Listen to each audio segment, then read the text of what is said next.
He had been sitting in that lobby for over an hour, his own building, his name on the tower. And nobody in that room knew who he was. Through the glass wall, he watched them laugh. The men he had trusted to protect what he built, while he disappeared from the world.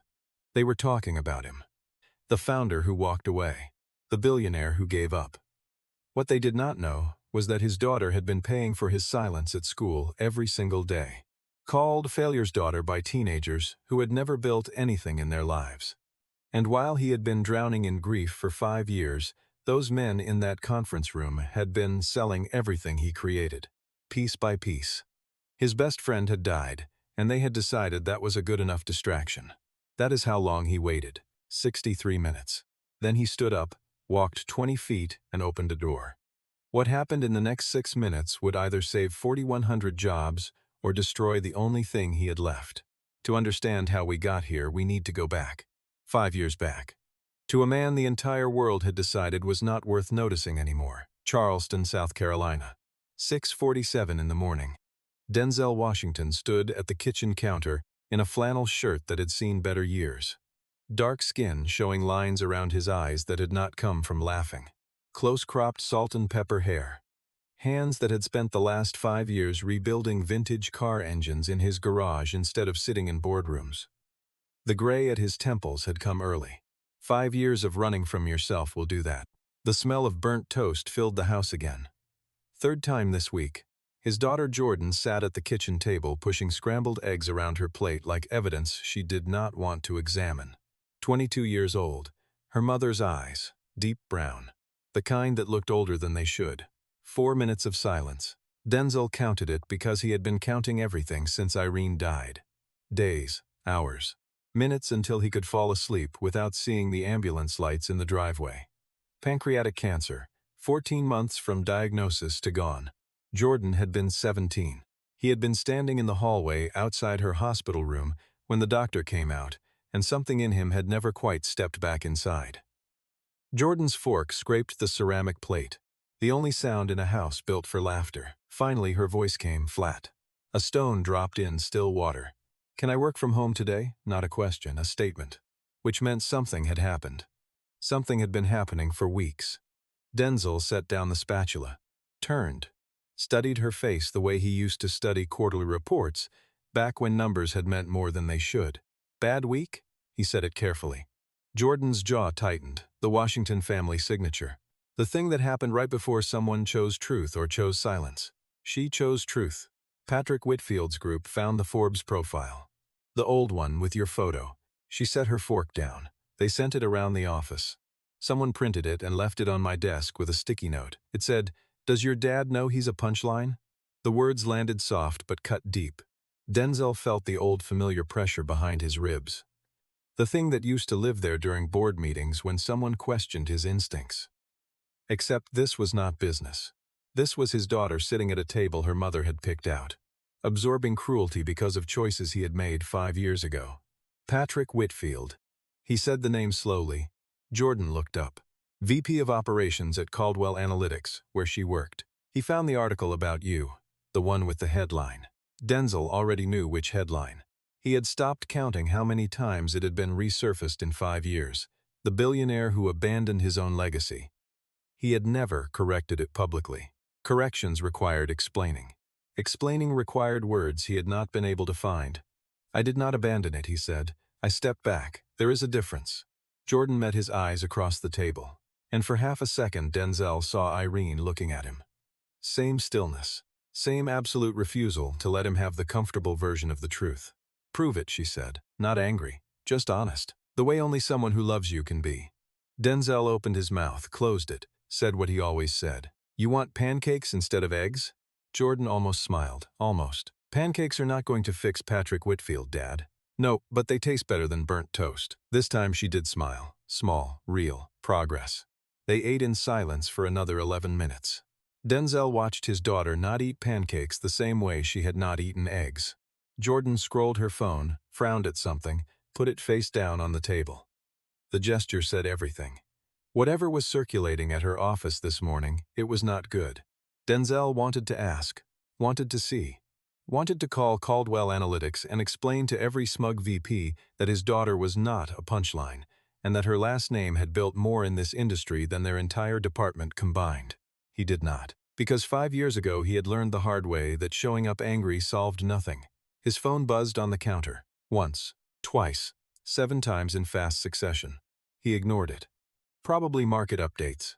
Probably board alerts from the company he had walked away from. The 8th buzz was different, a sound he had assigned to his private email account. The one only 3 people on Earth had access to. The one he checked maybe twice a month because anyone who mattered knew better than to use it unless the world was actually ending. Jordan noticed his expression shift. "You okay?" He forced his face back to neutral. "Fine, just old business." "You do not do business anymore," she said, too accurately. Robert grabbed his phone and glanced at the sender field. No name, subject line empty. The body text was a single sentence. "You need to see what they are doing while you are not watching." Below that, 24 attachments. Denzel's pulse climbed exactly 1 notch. He opened the first file. Corporate letterhead. Meridian Clean Power Systems. His company.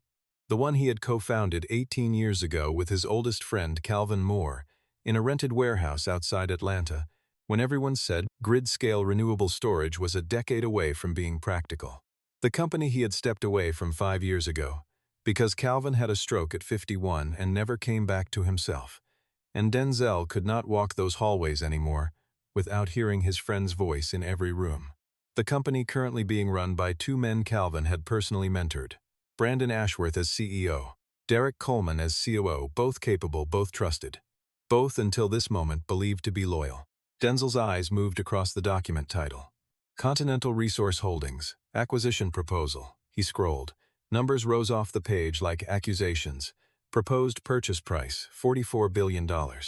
Meridian's current fair market valuation, according to the last independent analysis, $71 billion. A $27 billion discount. His hand tightened around the phone. "Dad." Jordan's voice came from somewhere far away. "You look like you did the day the hospital called." He set the phone face down on the counter with deliberate care. The kind of care that meant his hands wanted to throw something, but his brain remembered Jordan was watching. "I am fine. You are lying." She stood, grabbed her bag, paused at the kitchen doorway. "Dad, whatever that email is, whatever it says, you cannot keep treating silence like it is the same thing as peace." He opened his mouth. She cut him off. "You have been quiet for 5 years. I get it, I do. Mom died. Uncle Calvin got sick. You were barely keeping yourself together." Her voice cracked slightly on the last word, but she pushed through it. "But I am not 22 years old in my mother's kitchen to watch you disappear again." She turned to leave. Stopped, and Dad. "Patrick Whitfield left a voicemail at the house this morning. Before you were up. Says he is concerned about my attitude in the workplace. Says I was combative in a meeting last week when I corrected his numbers in front of the director." Denzel's blood pressure moved. He used the word combative twice. Jordan almost smiled at that. Same word. Different decade. Some things do not change. She left. The front door clicked shut behind her. Denzel stood alone in a kitchen that suddenly felt like a museum dedicated to everyone he had failed to protect. He picked up the phone, opened the email. Started reading.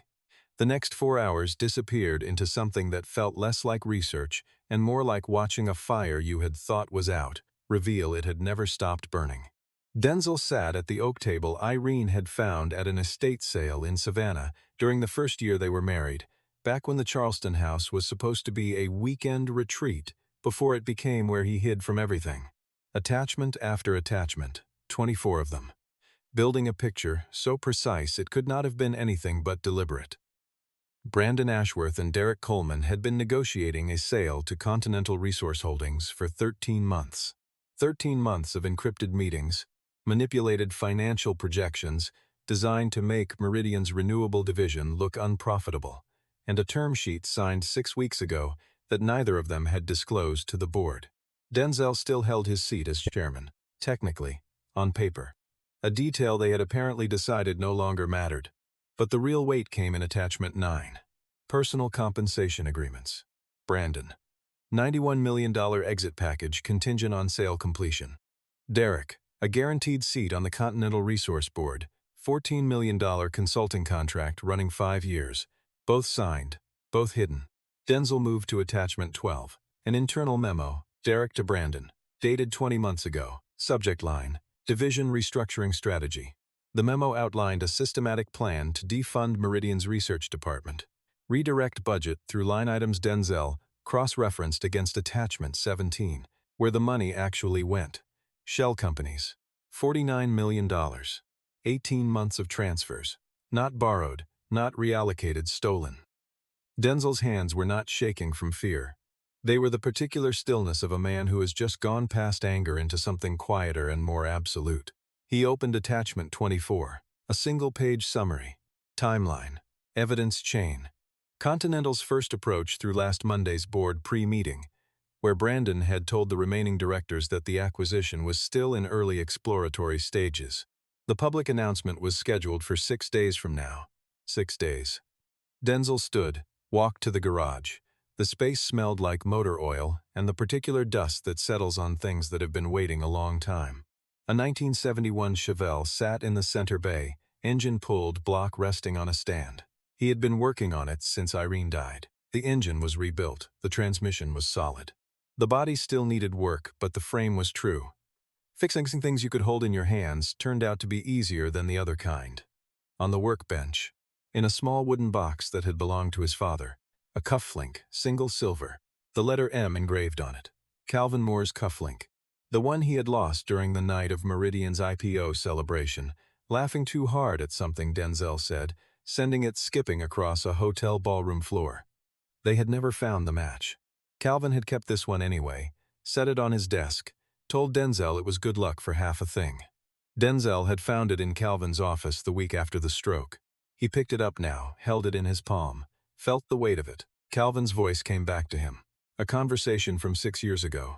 They had been sitting on the roof of the original Atlanta warehouse, the one they had bought out of foreclosure, the one that was now a museum exhibit in the company's lobby. Calvin had been spinning a pen between his fingers, looking out at the city. "You know what I think about when I cannot sleep, Den?" Denzel had waited. "I think about what happens to this thing when it stops being ours. Not if. When. Because everything that gets big enough eventually attracts people who want the benefits without the belief." Calvin had tapped the pen against his knee. "Promise me something. If I am ever gone, if you step back and something starts going wrong, promise you will come back and fix it." Denzel had promised without hesitation. It was the easiest promise in the world to make when you cannot imagine needing to keep it. Standing in the garage 5 years later, Calvin's cufflink in his hand and 24 attachments of betrayal on his phone, Denzel finally understood what his friend had seen coming. Calvin had always seen things first. That was the thing about him. He read people the way engineers read schematics, completely and without sentiment. Denzel checked the time. 9:53 at night. Jordan had come home, made dinner, left a plate in the refrigerator with a note on top that said just, "Eat something." He had missed it entirely. He walked upstairs. Her light was off, but her door was cracked the way it had been since she was 19, and first moved back home after Irene died, as if she had never quite let herself be fully closed off again. Denzel pushed it wider. Jordan lay on her side, earbuds in, reading something on her phone. She saw him, pulled one earbud out. "You are still up." Her tone said this was not a compliment. "I need to take a trip," Denzel said. Jordan sat up, studied his face. Whatever she found there made her expression shift from irritated to something else. "Where?" "Atlanta. There is something at the company I need to handle in person." "You do not do company things anymore." "I am making an exception." Jordan swung her legs off the bed, stood, crossed to where he leaned in the doorway. She was almost exactly her mother's height. "Dad, whatever you are about to do, just do not come back the way you did after Uncle Calvin's stroke. All the lights on, but nobody home." The words landed harder than any document could. Denzel reached out, pulled his daughter into a hug. She resisted for exactly 1 second, then she held on. "I am not going dark," he said. "I am going to fix something I should have fixed 2 years ago." Jordan pulled back, looked at him. "Good. Because Patrick Whitfield left another voicemail today. He says he is filing a formal complaint with HR about my attitude." He used the word aggressive again, twice in one message. Denzel's jaw tightened. Jordan half smiled. "I told him facts are not aggressive. They are just inconvenient. Go fix your company, Dad. I will handle my own office." "Deal," he said. He kissed the top of her head. The early flight to Atlanta was half empty. Denzel sat in coach, window seat, no briefcase, no laptop. Just a worn leather folder with a single document inside, and Calvin's silver cufflink in his jacket pocket. The man next to him, mid-30s, expensive suit, glanced over once, took in the faded navy jacket and scuffed leather shoes, and dismissed him as no one worth the energy of conversation. Denzel was completely fine with that. His boarding pass, said James Carter, purchased with cash through a travel agency that did not ask for context. Denzel Washington, the man whose name was on a building in downtown Atlanta, was staying in Charleston. James Carter, a middle-aged nobody in a quiet jacket, was going to apply for a position in operations. The plane lifted. Denzel closed his eyes. Let his mind travel back to the last time he had walked into Meridian Clean Power's headquarters, 5 years ago, 3 weeks after Calvin's stroke. 2 days after the doctor sat them down and used the word permanent. He had made it to the parking garage that morning. Engine off, hands on the wheel. 40 minutes of just sitting there trying to remember how to breathe inside a building where every hallway was a conversation he would never finish. He had called Brandon Ashworth from the car. Brandon's voice had been exactly right. Warm, concerned, measured. Take whatever time you need, Den. Derek and I will hold it together. Calvin built this place to last, so did you. Come back when you are ready. Standing in the lobby 5 years later, Denzel finally understood what Brandon had actually meant. Take all the time you need. We will be busy dismantling everything you built. The plane landed at Hartsfield at 9:17 in the morning. Denzel took a cab to Midtown, got out 2 blocks from Meridian Tower. The building rose 64 floors into the Atlanta morning. Glass and steel. His idea, originally. He had wanted something that looked like it was reaching for something. He stood on the sidewalk and looked up at his own name on the exterior in brushed aluminum letters. Meridian Clean Power Systems. Calvin had argued for a different name originally. Something shorter. Denzel had said no. Something in him had needed the word clean, had needed the mission spelled out where no one could miss it. He checked his watch. 9:51. 9 minutes early for the 10 o'clock General Operations interview he had scheduled online under James Carter. The lobby was exactly as he remembered the proportions of it. High ceilings. Polished concrete floors the color of riverstone. Natural light flooding through glass that reached from floor to mezzanine. Different in one fundamental way. The energy was gone. 5 years ago this lobby had been restless in the good way. Engineers arguing over something at the coffee stand. The security desk surrounded by people stopping to chat. Now it moved like a bank lobby. Efficient, quiet, cold in a way that had nothing to do with air conditioning. Denzel approached the reception desk. The woman behind it was named Ruth Ellison. He recognized her immediately, 63 years old, silver hair. Small gold pin at her collar in the shape of a hummingbird. She had been at Meridian since the 7th year, one of the first administrative hires after they moved out of the warehouse. She had been there the morning Calvin had his stroke. She had been the one who called the ambulance. She had sat with Denzel in the waiting room for 4 hours without saying a single unnecessary word. She looked up. Their eyes met. Something moved across her face. Recognition. Clear and immediate. Then it was gone. Replaced by the professional greeting of a woman who had learned to keep things in their proper compartments. Good morning. How can I help you? Denzel's pulse steadied. She knew. Ruth Ellison had recognized him in under 2 seconds and was choosing to give him the cover he needed. Because she understood something about why he was standing here in a plain jacket with a visitor badge instead of walking through the executive entrance. I have a 10 o'clock interview. James Carter. Operations position. Ruth's fingers moved across her keyboard. Her eyes came back to his face once. A half-second of something, then professional mode. I have you here, Mr. Carter. Please take a seat in the waiting area. Someone will be with you shortly. She slid a visitor badge across the desk. The badge said GACT in red letters. Denzel took it, clipped it on, walked to the chairs by the windows. He had worn one exactly once before, September 2006. First morning in the building back when Meridian was 11 people, and a storage unit full of prototype components, and a shared belief that the utility industry was about to become something completely different. He had been 32 years old, and terrified and certain in equal measure. The irony of being back to visitor status in his own building did not land with any particular drama. It just settled, the way true things do. The first 12 minutes were easy. Denzel watched the lobby, took inventory, traffic patterns, body language. The way people moved through a space told you everything about the culture that produced that movement. What he saw was not a company with problems. It was a company that had been slowly converted into something else, while everyone looked down at their individual tasks. Minute 14. A junior associate cut across the lobby. Early 30s. Suit that cost more than the average monthly payment on a Charleston row house. He glanced at Denzel once, no acknowledgement. Denzel caught his attention anyway. "Excuse me. Do you know approximately when someone from HR might?" The associate was already walking. Did not break stride. "If you are scheduled, someone will come find you eventually." No eye contact. No apology. Just the dismissal of someone who had decided, in the span of a single glance, that Denzel was not a person whose time cost anything. Denzel sat back. Noted it. Filed it. He had seen this before. Different buildings, different decades, same architecture of... Minute 22.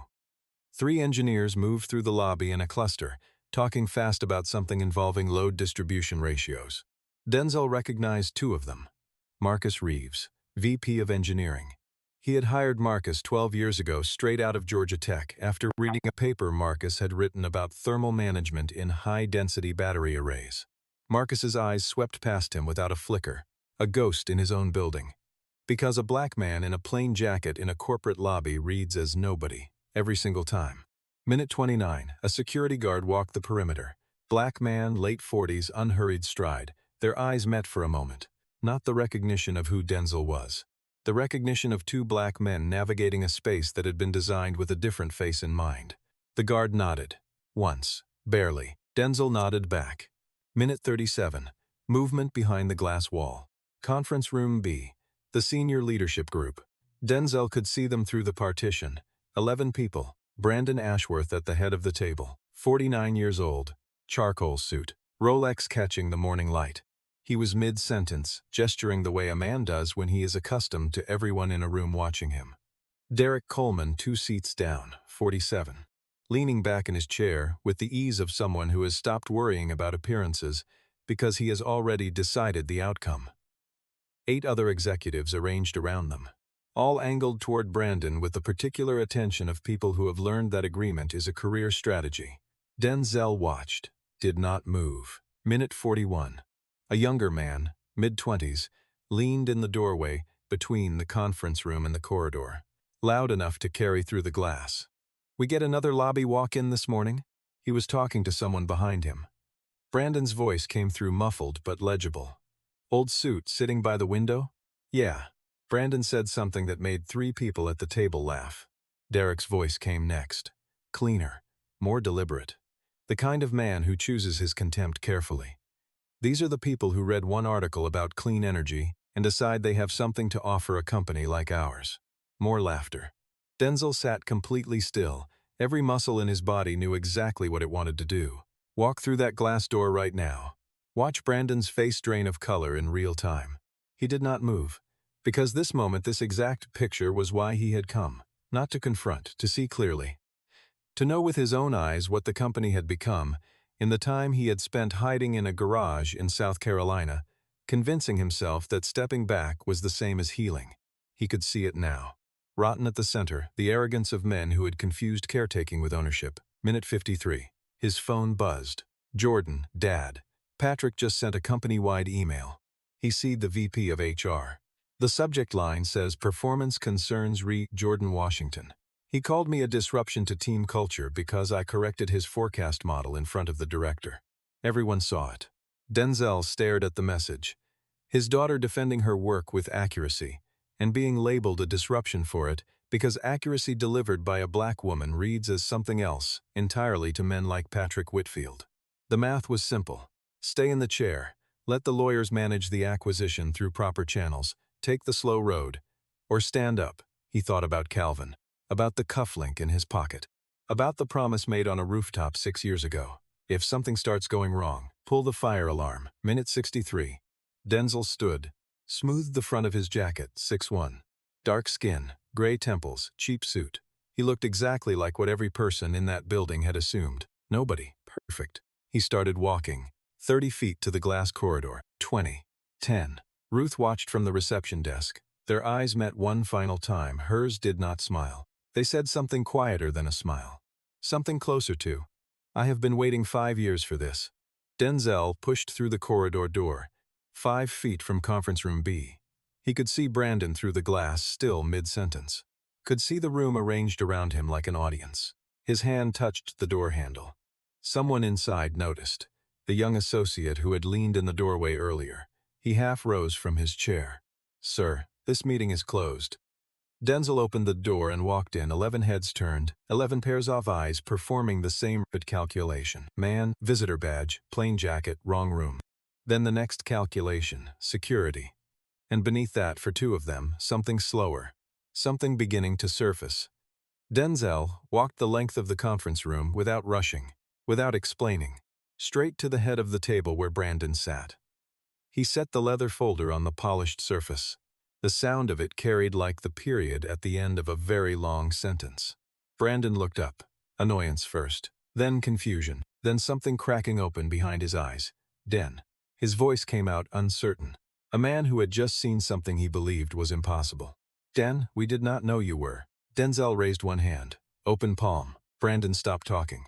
Derek found his footing faster, pushed back from the table, stood. His voice carried the authority of a man who still believed he was holding the controls. "Whoever you are, this is a closed executive session. You need to leave this room right now." He reached for the intercom panel. "Conference room B. We need security to remove someone from the floor immediately." The speaker crackled back. "Officers dispatched. 90 seconds." 2 security officers arrived in under a minute. Both professional, both reading the room carefully. The taller one stepped toward Denzel with an open hand. A gesture that said, "Come with me," not a threat. Denzel lifted his own hand. The authority in the gesture was not volume, it was weight. The kind that comes from knowing exactly where you stand. The officer paused. His partner looked at him. Something in both their faces shifted. Denzel reached into the leather folder. Withdrew a laminated card, roughly the size of a passport. Placed it face up on the walnut table between Brandon's coffee cup and the acquisition term sheet Denzel had printed from attachment 1. Nobody breathed. Brandon leaned forward. "Read it." The color in his face did not drain. It went somewhere worse than pale. Derek moved around the table, looked over Brandon's shoulder. He stopped moving entirely. The card was simple, white background, dark green border, embossed seal of Meridian Clean Power Systems, co-founder identification, name, Denzel Washington, controlling shareholder, founding date, March 2006. Authorization code, MCF 000001DW18. Signed in ink by both Denzel Washington and Calvin Moore. A photograph. Denzel younger but unmistakably the same man now standing at the head of the table. 2 such cards had ever been issued. Calvin's had been sealed in the company archive after his stroke rendered him unable to serve. This was the other one. Denzel spoke for the first time since entering the room. His voice did not rise, did not perform. "My name is Denzel Washington. I co-founded Meridian Clean Power Systems in 2006 with Calvin Moore. I am the controlling shareholder of this company." He paused. "I have been sitting in your lobby for the last 63 minutes. The room was completely still. The 2 security officers looked at each other. Neither moved. Nobody in the room knew any more whose instructions they were supposed to follow. Brandon opened his mouth. "Den, I understand how this must look. There are regulatory pressures, financial realities you have not been present for. The landscape has changed significantly since." Denzel withdrew a second document from the folder. Set it beside the founder card. Single page, corporate letterhead, bold text at the top. Founding Charter, Meridian Clean Power Systems. Section 11, Founder Override Clause. Brandon read the header, his mouth closed. "This clause," Denzel said, "was written into the corporate charter by Calvin Moore and myself before Meridian's Series B round. It grants the co-founder, at his sole discretion, the right to reassert direct executive authority without board approval and without advance notice." He let the silence build for 4 seconds. "It has never been used. I am using it now." Time elapsed since Denzel entered conference room B 6 minutes and 14 seconds. In those 6 minutes, Denzel laid 24 documents across the walnut table in a sequence as deliberate as a closing argument. First, the Continental Resource Holdings term sheet, $44 billion acquisition. $27 billion under assessed value. Second, Brandon Ashworth's personal compensation agreement. $91 million exit package. Third, Derek Coleman's board appointment letter and consulting contract. Fourth through ninth, shell company formation documents. Financial transfers. 18 months of research department defunding.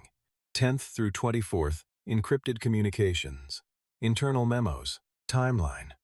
The full architecture of the betrayal, spread across the table where everyone in the room could see it. Brandon stared at the documents. Did not touch them. His hands were flat on the table in front of him, the way a man's hands go when he is trying to remember how to hold himself together. Derek's face moved through 3 colors in the span of one breath. He said nothing. The other 9 executives sat frozen, reading whatever they could see from their angles, calculating their own exposure, searching their memories for every meeting, every budget approval, every question they had not asked. Denzel opened the folder one final time. 2 documents remained inside. Pre-drafted termination letters, 1 page each. He picked up Calvin's silver cufflink from his jacket pocket and set it on the table next to the founding card. Then he picked up the pen he had carried in his breast pocket for 5 years. A plain black ballpoint, 19 cents, the kind that got lost in desk drawers. Calvin had left a cup of them on his desk the morning of his stroke, grabbed one, every morning, never thought anything of it. Denzel signed the first letter. The nib crossed the paper twice. Effective immediately, your position as Chief Executive Officer of Meridian Clean Power Systems is terminated under the authority of the founding charter and the controlling shareholder. Your access credentials will be revoked before you reach the elevator. All company devices remain on this table. He slid it to Brandon. Brandon looked at the letter, then at the cufflink beside his coffee cup. Something moved through his face that was not strategy. Denzel signed the second letter, slid it to Derek. Your position as Chief Operating Officer is terminated under the same authority, same conditions. Derek found his voice. It came out too loud, too rigid. You cannot do this without cause stated in writing. Not without board notification. Not without 60 days contractual notice. Denzel looked at him. The cause is attached as Exhibits 1 through 24. Notice has been delivered in this room. The board will receive copies within the hour. He paused. You are welcome to pursue legal remedies. I encourage it. Discovery will be very thorough. Derek's hand trembled against the back of the chair in front of him. He looked at the documents on the table, at the men around it, at Brandon, who was not going to say anything that would make this better, because Brandon finally understood exactly where he was standing and that the ground was no longer solid. Brandon made one more attempt, measured, controlled. The voice of a man who had run boardrooms for a decade and still believed he could find the angle. Den, I hear you. And I know what this looks like. But you have been away for 5 years. The market moved. The regulatory environment shifted. There are pressures on this company that required decisions you were not available to make. Let us sit down, privately, before you do something that cannot be undone. Because I am genuinely trying to protect what you and Calvin built. Denzel looked at him for a long moment. Saw it clearly, the calculation behind the words. The man who had watched Denzel grieve and decided that grief was an opportunity. I already made the decision, Denzel said, before I walked into this room. The 2 security officers stepped forward, not toward Denzel, toward Brandon and Derek. Understanding at last the actual shape of the situation, Brandon stood slowly. Like the act of standing required something he was no longer sure he had. Derek walked to the door, paused with his hand on the frame, looked back at Denzel with an expression that had more calculation in it than remorse. Started to say something. Stopped, left, Brandon followed. At the threshold he turned. Met Denzel's eyes. One last attempt at dignity. You are going to regret this. Denzel's voice came out level. Calvin and I built this company from a warehouse and a disagreement about what energy could look like. You kept the lights on while we were gone. Those are not the same thing. Do not confuse them. Brandon's face hardened. Then he was gone. The door closed. Not a slam. Softer than that. The specific sound of a man leaving a room he will not return to. 9 executives remained at the table. Nobody spoke. They sat with the documents spread in front of them like evidence at a scene, which is exactly what they were. Denzel looked at them. This meeting is over. Return to your departments and await further instruction. They filed out in silence. The last one, A woman in her late 30s paused at the door. "Mr. Washington." She said it carefully. "For what it is worth." Several of us knew something was wrong with the direction things were going. We just did not know where to take it. Denzel nodded once. She left. The conference room was empty. Denzel stood at the head of the table in the building he had designed the layout of, in the company he and his best friend had built from a shared refusal to accept that things could not be better than they were. He walked to the window. Atlanta spread out below him in the morning light. Somewhere in this city, Brandon Ashworth and Derek Coleman were calling their lawyers. He did not think about that. He pulled out his phone. 42 missed calls, 61 text messages. News traveled fast in corporate Midtown. One message stood out. From a number saved under a name he had not expected to see today. P. Caldwell, Jordan's boss, the director of the division where Patrick Whitfield was VP of Operations. Message: Mr. Washington, I assume you have seen the news in the last 20 minutes. I want you to know that an internal review of Patrick Whitfield's conduct toward Jordan and several other team members began this morning, before any of this. I have been building the case for 3 weeks. I wanted to tell you directly. Denzel read the message twice, pocketed the phone, walked to the elevator.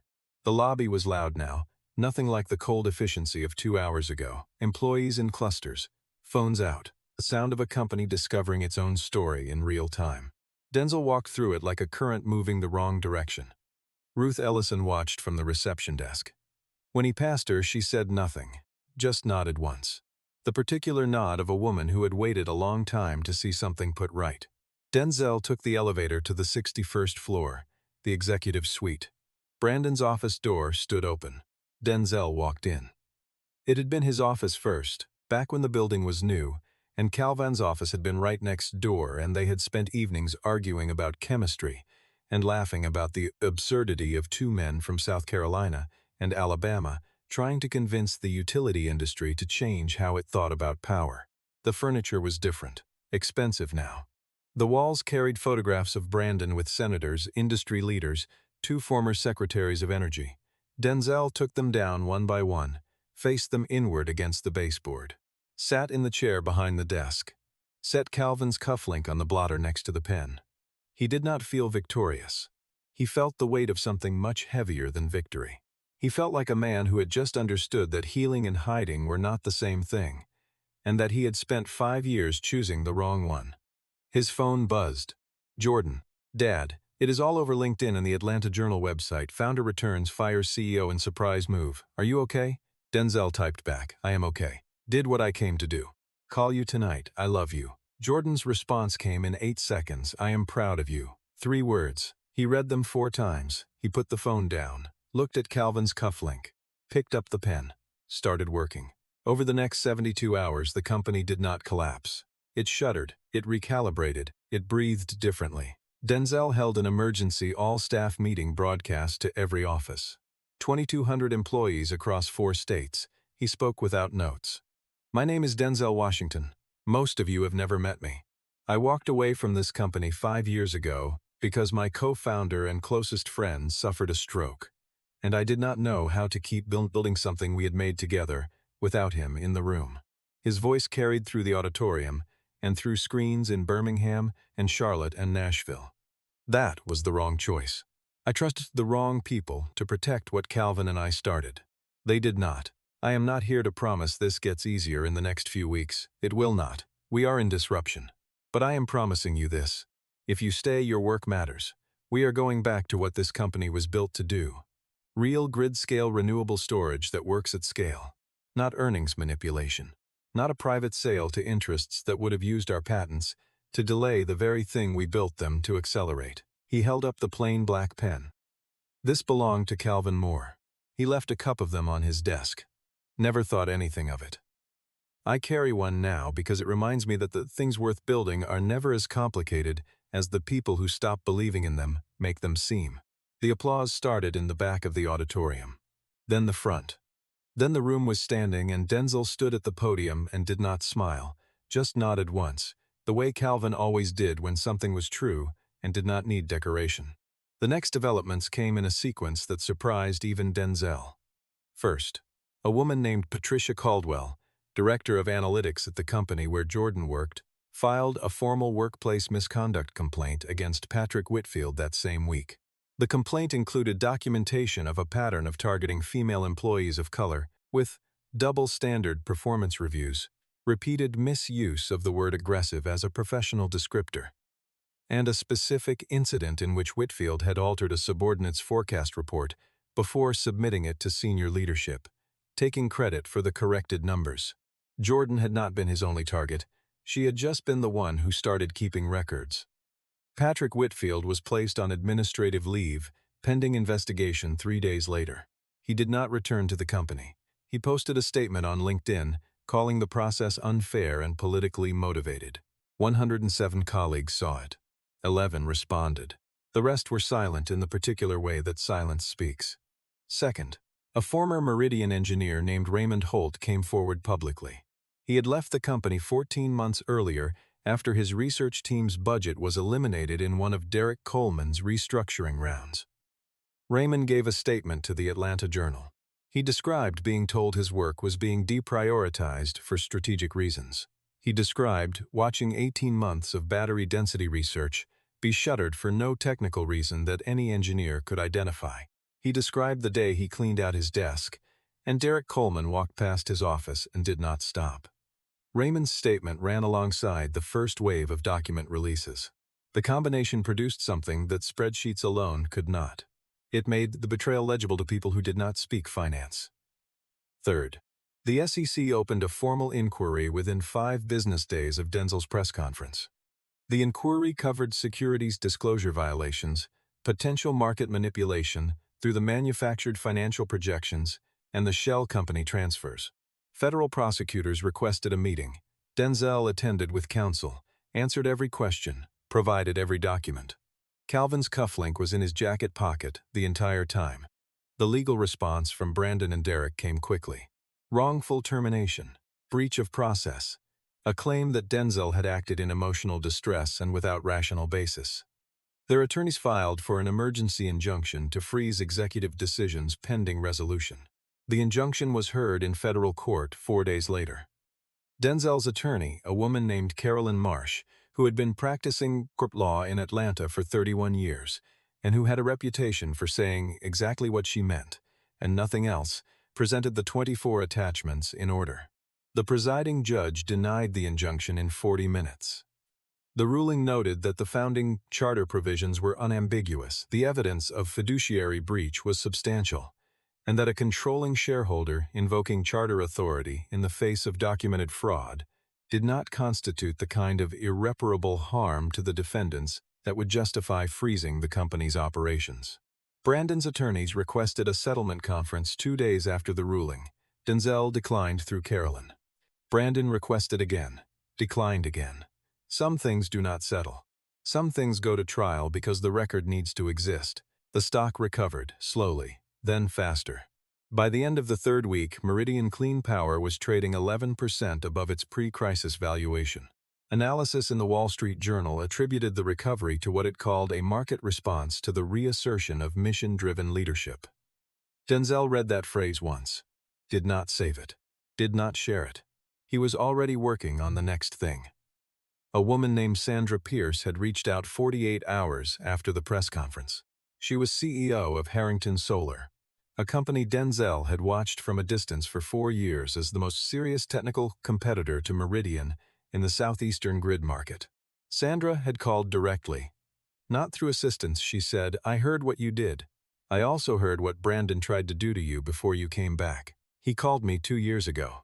Tried to pitch a joint venture that would have essentially transferred Meridian's core battery IP to a new entity where he and Derek held majority control. I declined and I kept the recording. You should have it." They met for coffee on a Tuesday morning. Sandra Pierce was 53. She had built Harrington from a concept paper and an XBIR grant during a period when her industry contacts told her photovoltaic technology was too expensive to ever compete with fossil infrastructure at scale. She had been right about the thing they were wrong about. Denzel respected that kind of record. She slid a drive across the table. "Everything," Brandon said. "He mentioned you by name. Said you were emotionally compromised and would not notice." Denzel looked at the drive, turned it over, put it in his jacket pocket. Sandra leaned back. I have a proposition that is not contingent on any of this. Harrington Panels and Meridian Storage. Integrated systems. Full partnership. We have been optimizing separately for 11 years. Together we could build a product that actually closes the gap between renewable generation and reliable grid delivery. Denzel looked at her across the table. Thought about Calvin. About what Calvin would say if he were here, sitting in this coffee shop in Midtown Atlanta, on a Thursday morning in the best light of the day. He would probably say, stop deliberating and start drawing. When can your engineering team meet with mine? Sandra smiled. It was not a polished smile. It was the smile of someone who had been waiting to build the thing she had been thinking about for a long time. Tomorrow. I will bring my VP of Storage Integration and my CFO. We have a lot of ground to cover. They shook hands. Denzel drove back to the office, found Jordan's text waiting. How is the company war going? He typed, making progress. Also, I think I made a business partner. Jordan, that is not what I asked, but okay. Also, did you eat today? He had not. He ordered something from the deli across the street and ate it at Calvin's old desk, now his again, looking out at the city in the late afternoon. The light came in from the west and turned everything amber for about 20 minutes before the evening came. He sat with it, let himself have the 20 minutes without checking his phone. The trial of Brandon Ashworth and Derek Coleman began 7 months after their termination. Federal Courthouse in Atlanta. Prosecution called the case the most documented instance of co-founder betrayal in the history of the southeastern renewable energy sector. The defense called it a grief-driven overreaction by a man who had abandoned his responsibilities and returned only to reclaim control he had voluntarily surrendered. Denzel testified on day 4. He sat in the witness chair, answered every question from the prosecution in full and without drama, and answered every question from the defense with the same quietness. When defense counsel asked whether his actions had been motivated by emotion rather than evidence, Denzel placed both hands flat on the railing in front of him and said, "The evidence is in 24 attachments submitted to this court. The emotion is between me and my family. Only one of those two things belongs in this room." The jury deliberated for 4 days. Brandon Ashworth, guilty on securities fraud, guilty on conspiracy to commit wire fraud, guilty on breach of fiduciary duty, guilty on financial misappropriation, 8 years federal. Derek Coleman, guilty on the same 4 counts, 6 years federal. The Continental Resource Holdings Board chairman, who had been indicted separately for his role in knowingly receiving stolen intellectual property in the acquisition negotiations, received a separate verdict 11 weeks later, 9 years. Denzel stood on the courthouse steps afterward, reporters with cameras. He gave them 30 seconds. The legal system did what it was designed to do. I am grateful to the prosecutors and the jury and every employee who stayed through the uncertainty. Now we get back to work. That was it. He walked to his car, drove to the office, went back to the drawing he had been working on for a week. 8th-generation storage architecture, higher density, lower cost, further reach. The work continued. That was the thing about it. Justice did not finish anything. It just cleared the ground so that building could start again. Brandon Ashworth gave a statement to a business journal from a federal facility 14 months into his sentence. He said he had made decisions under pressure that in retrospect were not aligned with the company's founding values. He said the regulatory environment at the time had created conditions that made alternative approaches feel necessary. He said he hoped the industry would evaluate his record in full context. He did not say he was wrong. He did not say he was sorry. He found a framing that sounded like reflection while performing the function of deflection. Some people go all the way to the bottom and come back with a better excuse rather than a better understanding. That was who Brandon Ashworth had always been, and losing everything had not changed the architecture of his thinking, only made it more visible. Denzel read the statement once, folded the paper, put it in a drawer he did not open often, and went back to the drawing. 3 things happened in the year that followed that Denzel had not planned for. The first was the Harrington partnership. It exceeded every projection. The integrated solar and storage product launched in a pilot with 4 southeastern utility districts and performed at 97.3% efficiency in the first quarter. Engineers from both companies started calling it the bridge because that is what it was. The thing that finally closed the gap between generating power and keeping it. The second was Jordan. She had started her own consulting practice. Independent, focused on analytical integrity and corporate forecasting. 6 clients in the first 4 months, all referred by word of mouth. She was 22 years old, and she already had a wait list. Denzel had not suggested it. She had come to him one Sunday morning and said, "I spent enough time correcting other people's numbers in rooms where they owned the floor. I am going to own my own floor." He had said, "That sounds exactly right." The third was Calvin. Calvin Moore had not recovered to the point of returning to work. He likely never would. But he was present. Lucid on good days, able to sit in the garden of the care facility where he had lived for 5 years and have a conversation about things that mattered. Denzel visited every 2 weeks. Sometimes they talked about the company. Sometimes they talked about nothing important. Sometimes they just sat. One afternoon in October, about 11 months after Denzel had walked back into Meridian, Calvin looked at him across the table in the garden and said, "You went back, yes," Denzel said. Calvin was quiet for a moment. His hand moved to the empty space at his left cuff, the place where the matching cuff link had never been replaced. "Took you long enough, Bobby." He had called Denzel Bobby since the day they met, a habit that had never explained itself and never needed to. Denzel reached into his jacket pocket, set the silver cuff link on the table between them. Calvin looked at it, picked it up, held it in his palm for a long time. "You kept it," Calvin said. "You left it," Denzel said. Calvin's thumb moved across the engraved letter. "Yeah," he said, "I did." He closed his hand around it and looked out at the garden, and Denzel let him have the quiet. Some things do not need to be resolved. They just need to be witnessed. Denzel had spent 5 years trying to make peace with loss by disappearing from the things that reminded him of it. What he had learned slowly and expensively was that the things worth grieving are also the things worth returning to. The wound and the reason are the same source. You cannot numb one without losing the other. 18 months after the day he sat in his own lobby as a stranger, Meridian Clean Power Systems had 4,300 employees, operations in 7 states, and a renewable storage portfolio that 3 independent analysts had described as the most technically advanced in the private sector. Stock up 62% from pre-crisis levels. 3 federal indictments successfully prosecuted. 1 partnership that was quietly changing what a city block could run on. And 1 daughter who had built something of her own. Denzel stood in his office on a Thursday morning with the particular stillness that came from knowing where you were. Not from having everything. From having the right things. He looked out at Atlanta. The city he had come to in 2005 with Calvin Moore, and a storage concept sketched on the back of a restaurant napkin. Believing they could make something that mattered. He pulled Calvin's pen from his breast pocket, opened the engineering notebook on his desk, started drawing. The line went down, then across, a shape emerging from what had not existed a moment before. That was the thing about building. It started with the decision to begin. Everything after that was just the work. His phone buzzed. "Jordan, Dad, I have my first hire starting Monday. Just wanted to tell someone who would know what that feels like." He smiled. Typed back, "It feels like the first day of something that does not have a last day. Jordan." Very poetic, also very Dad, I am proud of you. He set the phone down, picked up the pen, kept drawing.